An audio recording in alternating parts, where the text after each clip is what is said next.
product of this program is all speculation on my part as to what's going on, but I think there's a strong probability that I'm probably correct about this. Now, all day today, I've been working on this program, trying to get it out there as soon as possible. And what I want to say is very simply clear that there's something here that a lot of people haven't seen yet, and it has to do with the petrodollar. Now, it all goes back to a long time ago. They made an agreement in Bretton Woods. It was the Bretton Woods system. It started in 1944 during the Bretton Woods Agreement. And what happened was later, Nixon came along, and he did what was called the Nixon shock. The Nixon shock was a series of economic measures undertaken by the United States President Richard Milhous Nixon in 1971. The most significant was the unilateral cancellation of the direct international convertibility of the United States dollar to gold. This was very important. What actually happened was up until that time, the United States dollar had been backed by gold. And being as the United States dollar was the world reserve currency, all of the other currencies that were pegged to the dollar were thereby, by de facto, backed by gold as well. Taking the dollar off of gold and off of the gold standard in 1971 was a forced move because they had to close the gold window. The United States was losing its gold reserves at a very high rate of speed, and they only had about 8,000 tons left. Now, what happened was they actually quite literally made a new arrangement for the United States dollar so that the United States dollar wouldn't actually be a fiat currency. The United States dollar would actually be backed by something of value. The new something of value that the United States dollar would be backed by would be oil. Our whole entire economy is actually based on oil. So oil is actually a commodity that is more powerful to back a currency with than gold. It's even more powerful than gold because this is an entire oil-based economy. And so this worked. This worked rather well. For a long time, this has worked very, very well to back the dollar, to keep the dollar strong, and to keep all of the other currencies that are pegged to the dollar strong, and to have a monetary system that has actually worked rather well. Now, there's been a few challenges over the years to the dominance of the dollar. And these challenges have not went unnoticed by the United States. The United States each and every time has neutralized, we'll use the word neutralize, the challenges to the dollar through military force. And this was what was promised to the Saudis at the time when they said you'll only sell the dollar, the oil for dollars, and that's it. And that was promised some military protection. And the United States has kept up with its word. And as far as I know, the Saudis have kept up to their word. Now there's come a new threat to the United States dollar. And it's a threat that we have seen coming for a while. China's had a plan. We're going to read right here from Bloomberg. It says how China is about to shake up the oil futures market. China, the world's biggest oil buyer, is opening a domestic market to trade futures contracts. It has been planning this for years. It's only encountered delays. The Shanghai International Energy Exchange, a unit of Shanghai Futures Exchange, will be known by the acronym INE and will allow Chinese buyers to lock in oil prices and pay in local currencies. Also, foreign traders will be allowed to invest, a first for Chinese commodities markets. Because the exchange is registered in Shanghai, a free trade zone, there are implications for the United States dollar a well-established role as the global currency of the oil market. When will trading begin? Now, this is an important part right here. When will trading begin? From March 26th, daytime trading hours will be from 9 a.m. to 11:30 a.m. and 1:30 p.m. till 3 p.m. local time, and at night from 9 p.m. through 2:30 a.m. So as you see here, the Chinese have started. They started on March 26th, which is not a long time ago. What this will do is, this will be a slow process. But let me be clear about this, that over the period of about the next year or maybe 2 years, if this is allowed to continue, this will ultimately destroy the dollar. Stay tuned. We are going to play just a very small musical interlude, and then we're going to get underway almost immediately with the second part of this show.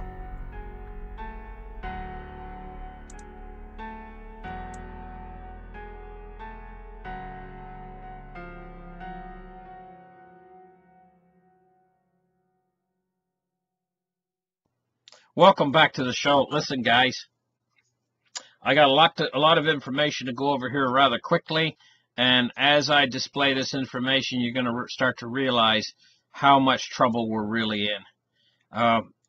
First off, let's get the chart started right here. Now, the first thing we're going to look at is the Bretton Woods system that was established back in 1944. I went over this rather quickly a few minutes ago, how Nixon changed the Bretton Woods system, and this is what led to the United States being cut off of the gold standard, and they needed something new. What was new that they created was the petrodollar. The petrodollar was basically they made an agreement with the Arab nations and OPEC that they were going to sell oil only in dollars. So this meant that the dollar was the de facto standard of the world, that all currencies would be pegged to the dollar, and the dollar would be ultimately pegged to oil. Now, China, we went over how they're going to shake up the oil futures market. Now we're going to get into the real problems here. We're going to take a look at Korean reunification. This is the problem. Everything was going good for the United States up until very recently, when all of a sudden North Korea and South Korea started to get along together and started to talk peace. Things got even worse when Kim Jong-un made a special trip to Beijing not long ago, and the Chinese set him on the right course, the course to peace. Now, if we take a look at this, this is the SINO, North Korean Mutual Aid and Cooperation Friendship Treaty.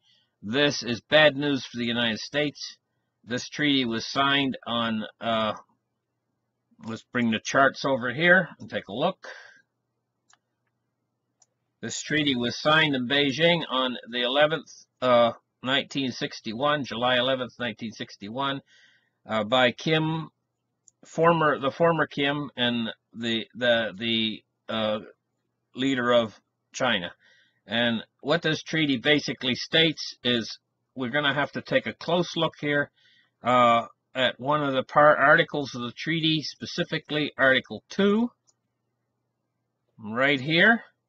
It says, specifically, Article 2 of the treaty declares that the two nations undertake all necessary measures to oppose any country or coalition of countries that might attack either nation. Let that sink in for just 1 minute here.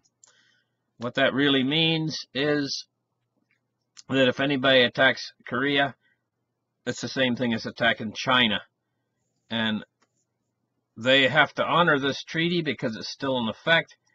The treaty, if we take a look here, it's renewed every 20 years, and the most recent renewal will remain in effect until 2021. So the treaty is in effect. Why this is bad news for America is America has over 20,000 troops stationed in South Korea. The South Korean government and the United States government are like this. It's not that way between South Korea and China. South Korea and China are not like this. But North Korea and China are like this. Now, to explain it in the simplest terms that I can explain it in, if North Korea and South Korea come together like this, again, and are reunified, there'll be no need for the troops anymore in South Korea. And also, China will be basically, it'll be an extension of China. I mean, let's get real. Right now, South Korea is an extension of the United States, basically. and this would mean that it would be a huge win or victory for China to have this peace work out between North and South Korea, and the troops have to leave, the war to actually finally come to an end between North and South Korea, reunification, and North and South Korea would basically be joined at the hip to China again. This would be a huge win-win for China, and it would be an enormous loss to the United States. And in fact, such a great loss that the United States probably would never be willing to allow this to actually happen. So this is all part of what's playing out here right now. This is a behind-the-scenes war, I believe, that's actually happening between the United States and China. Now, to explain it further why we're in so much trouble is, do not forget about this aspect that I just showed you about North Korea and South Korea and the peace that's starting to work out toward reunification. Don't forget about the pressures that's applying. At the exact same time, we have pressures being applied in a financial matter against the dollar that's even probably just as strong of motivating factors. So we have this motivating factor working against America of North and South Korean unification. And then at the exact same time, we have another factor coming in, which is the measures against the dollar that's being done by the Chinese in their new petro-yuan. This petro-yuan, oil's futures market contract, would take about a year, maybe 2 years, to start to ultimately undermine the dollar. And why is this? Because more and more traders will start to switch over to this trading than you could imagine, but slowly as a period of time goes by.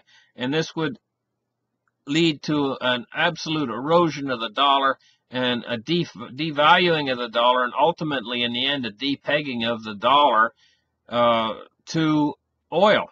And the dollar really would become a fiat currency. This would mean the destruction of the dollar, ultimately, because the United States wouldn't be able to service their debt anymore.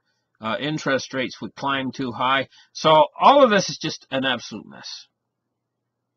When you take a look at the entire large picture, North Korean and South Korean reunification on one side, this is a motivating factor toward the United States, and it's being a pushing by China. And on the other side of this is the erosion of the petrodollar, which cannot possibly be allowed by the United States, because if it's allowed to happen, it'll mean the destruction of the dollar. So we have two things coming together simultaneously, the destruction of the dollar and the reunification of North and South Korea, which would be a huge blow to American interest. In fact, it would shake up the whole area of the Pacific, that region of the Pacific region. Tremendous loss on both sides. Cannot allow it to happen. And so what is the United States going to do about this? Because they cannot sit on their hands and allow this to proceed. Right? Well, it turns out they have been doing something about this, but most people haven't noticed. You say, well, what have they been doing about it? Well, this is where my speculation comes in. And do you remember at the start of this video, I said that this video is purely for speculation purposes, that that it's only an opinion piece. My opinion is in this, is that what they have been doing about this is started with the trade war. This is what they've been hitting China with. And the first move was, they said, okay, $50 billion worth of trade, $50 billion worth of Chinese items are going to now have a, and it shook up China. Yeah, it shook them up big, right?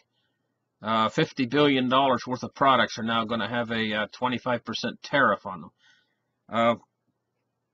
China, they were expecting China at the time to back off. I think it's very possible that they probably expected China to back off first off on the oil futures market and say, okay, we're going to back off. We're not going to trade oil futures anymore in the yuan. But that's not what happened. I also expected them to, they expected when they hit China with $50 billion worth of trade tariffs, they expected China to say, okay, we will back off on the South China Sea, and we're also going to back off on North Korea. We're going to pull away from Kim Jong-un and leave him on his own. You know? Didn't happen. Instead, what happened was China slapped the United States back with $3 billion of their own tariffs. Take that. Shove that up your pipe and smoke it. Is basically what China said, right? So then the United States said, okay, if we're going to play this way, we're going to play this way. Trump said, if we're going to play this way, and we're going to hit you again with another $50 billion worth of tariffs. 50 billion more. And so then the Chinese basically said, oh, you're going to play that way, are you? Well, we're going to hit you now with 50 billion of our own. And we're not backing off the oil futures market. And so if you look at it at this point, now we've gotten to this point, China's hit America now with 50 billion of their own. At this point, the United States, can the United States actually afford to back down on this thing? Can they actually afford to say, okay, we're going to let you have North and South Korea and go ahead and reunify. And we're going to let you have your futures oil contracts. Go ahead and destroy the dollar and leave every American in poverty and completely destroy America. Destroy our interests in the South Pacific and in all these areas. Go ahead and destroy us. We'll let you destroy us. Hell no, they're not going to do that. They only got one choice, and one choice is to fight, and this is the direction they've chosen to push in, is to fight in the area of a trade war.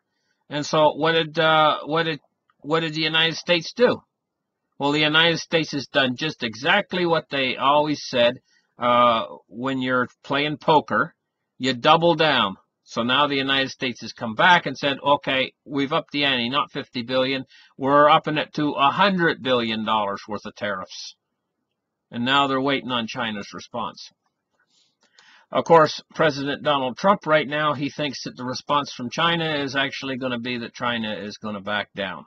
And I think he said that in a tweet today. Let's take a look at latest tweet from Trump here. Latest tweet. I don't know. Maybe this will show it.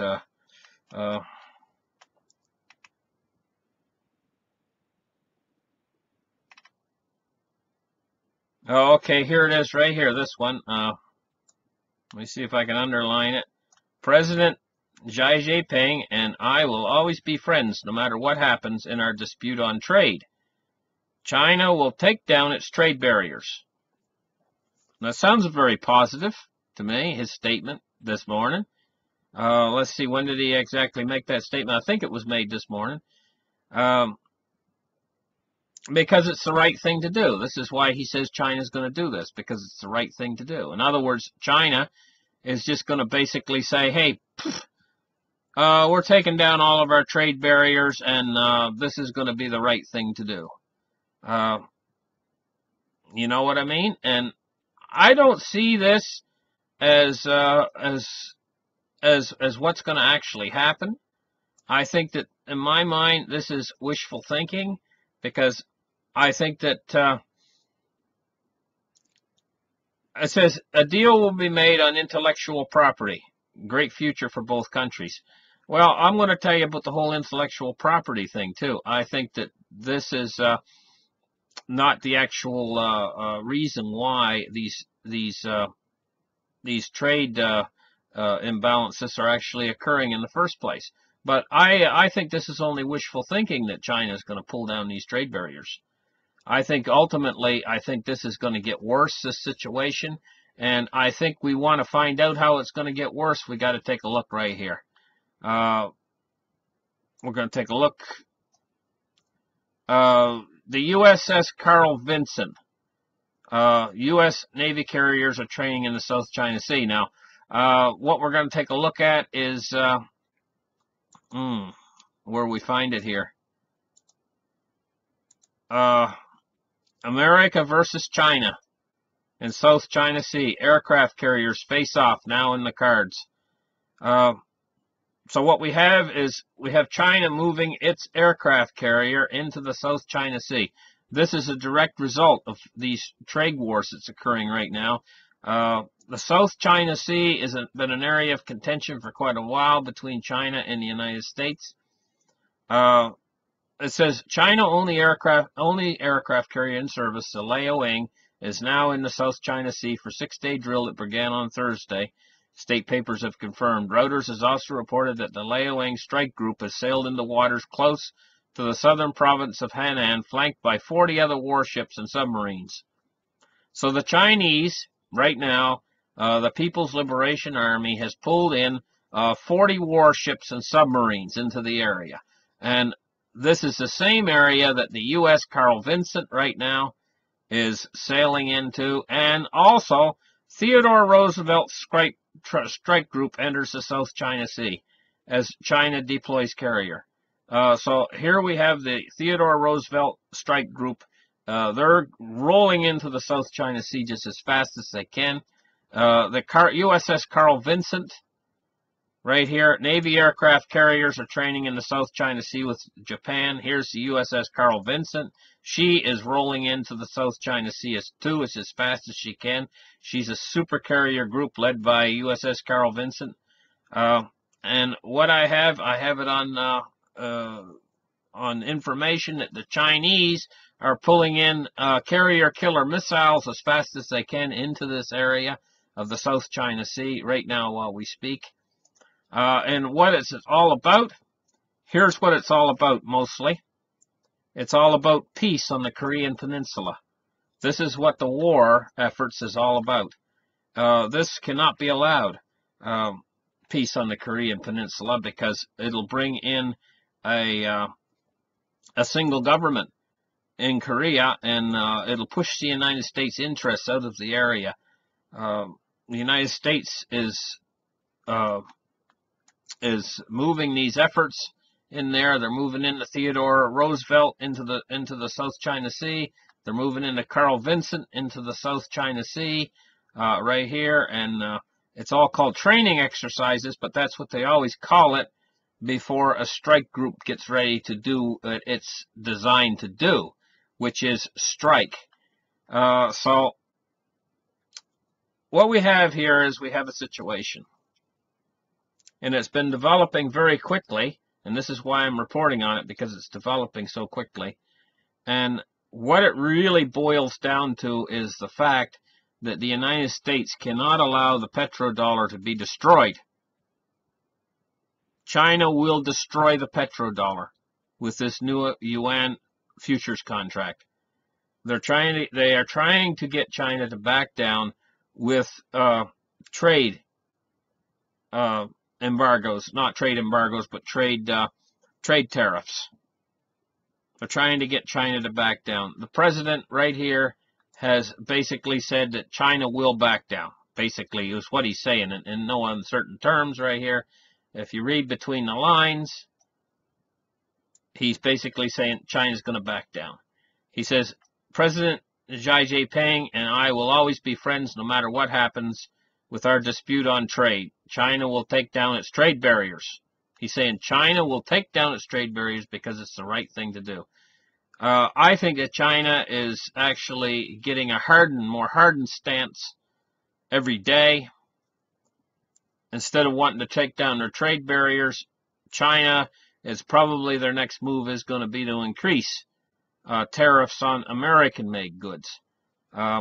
This whole thing is heating up rather quickly. We're going to have to wait and watch and see exactly what it does. But ultimately, I think I've laid it out for you guys that there's an awful lot more to this situation than meets the eye. It's very important. It's probably the most dangerous situation we've had for war in a long time. And if you want to know where the war would erupt, it would erupt probably over the islands in the South China Sea, and it would be a war in the Pacific waged between China and the United States. And it would be probably a dirty, hot little war, and it wouldn't probably last very long, but gosh only knows what the ramifications and the results would be from it all. We really need to keep our eye on this one, folks. Thank you guys for listening. Like and subscribe, and we'll catch you in the next show. Bye.